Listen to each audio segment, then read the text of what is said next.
میرے نزدیک نہ صرف خودکشی حرام ہے، اس کے علاوہ جھوٹ بولنا حلال ہے، دھوکہ دینا حلال ہے، کسی کا دل توڑنا حلال ہے، کسی کو اذیت دینا حلال ہے، کسی کو دھوکہ دے کر رستے میں چھوڑ دینا اور اس کو یوں مار دینے کے برابر، یہ اتنا گھٹیا عمل ہوتا ہے، یہ بھی ہمارے نزدیک حلال ہوتا ہے۔ کسی کا حق مارنا ہمارے لیے حلال ہوتا ہے، کسی کو اتنی تکلیف دینا کہ وہ جینا چھوڑ دے، یہ بھی ہمارے لیے حلال ہوتا ہے، لیکن صرف خودکشی ہمارے لیے حرام ہے۔ اور نہ ہم نے کبھی اپنے آپ سے یہ سوال پوچھا ہے کہ کسی کو ذلیل کرنا یا کسی کے جذبات کے ساتھ کھیلنا، کسی کی زندگی کے ساتھ کھیلنا، یہ ساری چیزیں حلال ہیں۔ کبھی آپ نے اپنے آپ سے یہ پوچھا، یہ سوال کیا آپ نے؟ لیکن نہیں، یہ لوگ پھر بھی آپ کو یہی کہیں گے کہ خودکشی حرام ہے، باقی ساری چیزیں حلال ہیں، اور وہ اگر ہم کر بھی رہے ہیں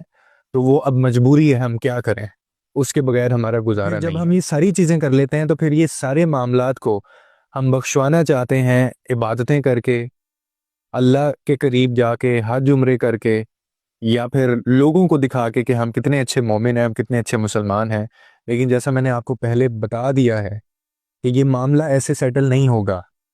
یہ کبھی بھی ایسا نہیں ہوا اور کبھی ایسا ہوگا بھی نہیں کہ ایک کسی کا دل آپ نے توڑا ہو، کسی کو آپ نے تکلیف دی ہو